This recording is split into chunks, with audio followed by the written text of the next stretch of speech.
What is your wrong place at the wrong time story?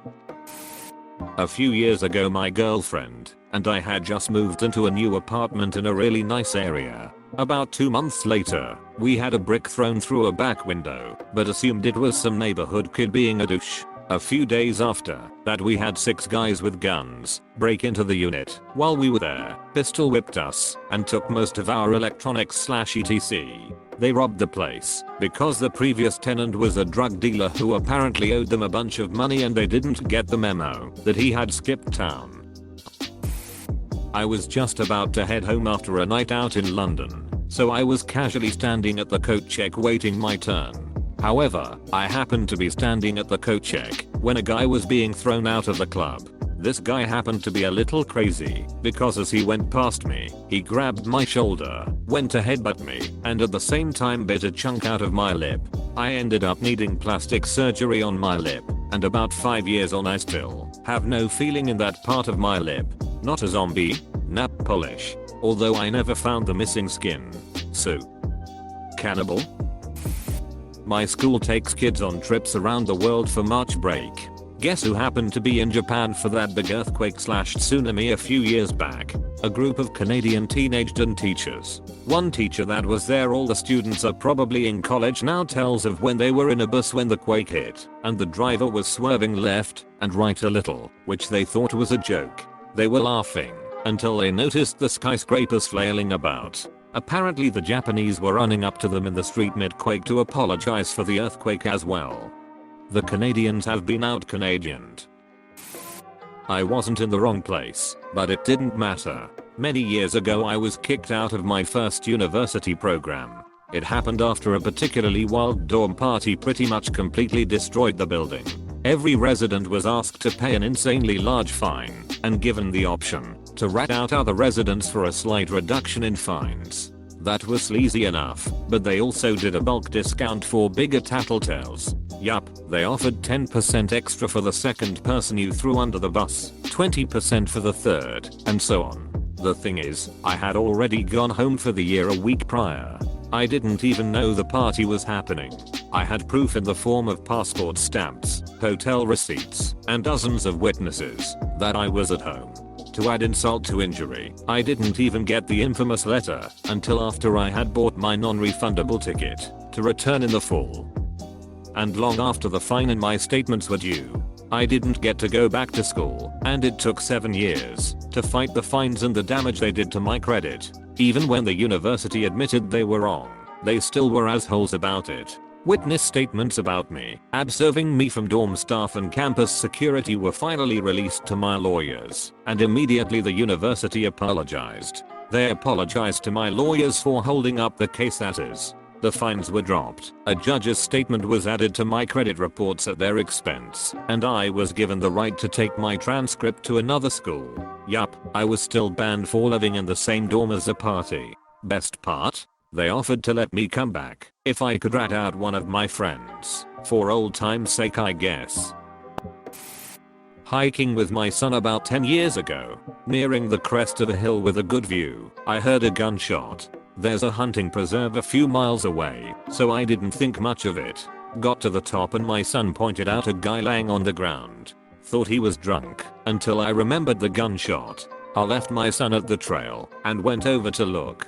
Found a .32 caliber pistol on the ground with an entry wound above the right eye and a larger exit wound behind the right ear. Kid looked about 18 years old. I called 911 and led the county sheriffs to the body. They took castings of our shoes, and for an hour or two I was a suspect in a murder, until they could figure out officially it was a suicide. I sat in the parking lot and bullshitted shot the shit with the deputies, and they told me about a half dozen suicides happen on that hill every year. I always wonder if we had moved a little quicker, if I could've changed his mind. My boy doesn't even remember the incident, but it haunts me on occasion. Edit. Replaced a phrase to reduce confusion. I have a friend who was an American businessman who was at a meeting in northern Beijing in 1989. What else happened in northern Beijing in 1989? The Tiananmen Square protests. My friend managed to get on literally the last flight out of Beijing before martial law was declared. I'm imagining the scene from WWZ with the chopper, except instead of zombies it's Chinese troops, and instead of Brad Pitt nope I'm still imagining Brad Pitt. I was at a party the other night, and one of the guys there told me this story. His dad decided to backpack from England to Thailand in 1979. By late December 1979, he had made it roughly halfway to his destination, which put him in Afghanistan. On the morning of December 24th, 1979, he and his friends got up and were planning to do some rock climbing. They got in the jeep of a guy that they paid to bring them out to rock climb. When they got in, he told them that they weren't going rock climbing that day and instead he was heading for Pakistan and they could join him if they wanted to. Why the sudden change of plans? December 24th, 1979 is the day that the Soviets invaded Afghanistan.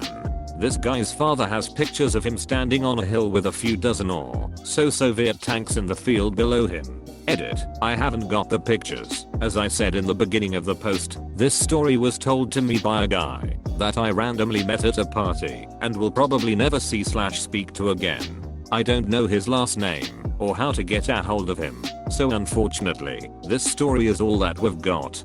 Guy still turned up and offered to take him out of danger. What a bro.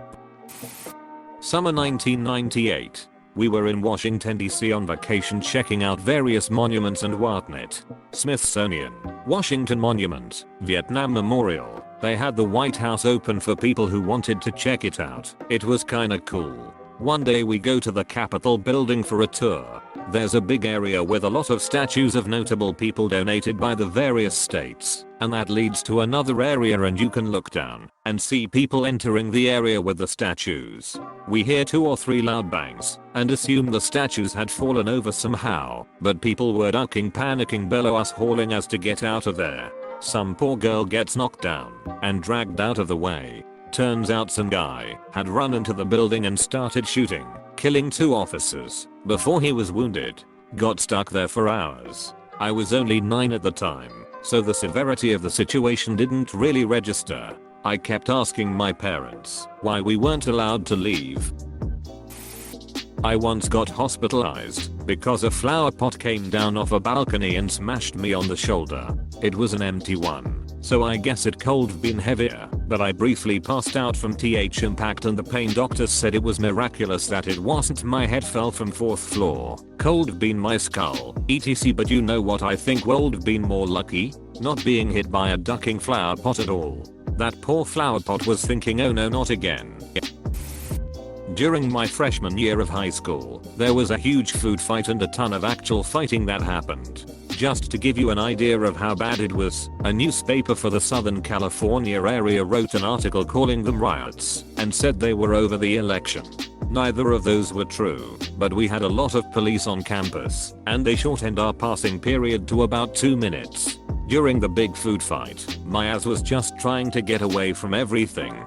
That is, until some asshole decided to throw a rock the size of a baseball at my back. I had a huge welt on my back for about a year, and then some asshole teacher tried to give me detention for participating in the food fight. Since when is a rock food? If it makes you feel better, in junior high a kid smashed me in the head with a rock, and I was knocked out for a bit. Woke up being carried by another kid to the nurse. I had to get stitches. The school resource officer and principal said a rock is not a weapon. This happened to a co-worker's son. He was outside smoking a cigarette and apparently there was a police chase going on that he didn't know about. The police dog jumped over the fence into his backyard and attacked him. Really messed up his arm from what I understand. The cops end up throwing him in the police car. After realizing that they had the wrong guy, they let him go and literally told him, well, maybe you should have stayed inside. He's currently going through a lawsuit with them and is probably going to get a big settlement because they never even filed a police report or anything. I had a less severe but similar response from a cop. It was around 1 AM and I wanted milk and cookies before I went to bed. I didn't have milk, so I drove around the corner to 7-Eleven to pick some up. On my way home, I noticed I had a cop following me. I pulled in my driveway and noticed the cop pulled behind me. He threw on his lights, as well as his spotlight. He asked me what I was doing out so late. I told him I got some milk, pointing to the jug of milk. He then questioned me on why I would have the desire to go out and buy milk in the middle of the night. He took my license, ran it through the system in his car, then handed it to me and said, "You should do your shopping during the day like everyone else," then left. Even as a stupid 19-year-old, I couldn't believe a cop gave me shit for buying milk at night. AK-47 pointed at my head during my first day on the job. Posted this a while ago on r/Teles from tech support stated working on a PC repair store here in Mexico. Dangerous city in the south. Someone comes and wants their PC cleaned, and a new OS. I decided to clean it first, then work on cleaning the HDD.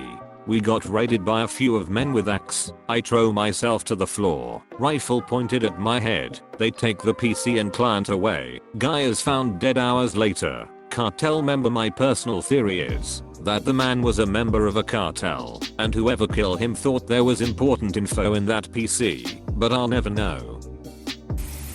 There is never a right place to have bowel problems. But the wrong place is an airplane. Turbulence plus diarrhea equals. Cops threw me and a friend in cuffs when we were walking home from lunch. Someone nearby had reported an attempted break-in, so of course we were the most likely culprits. GT.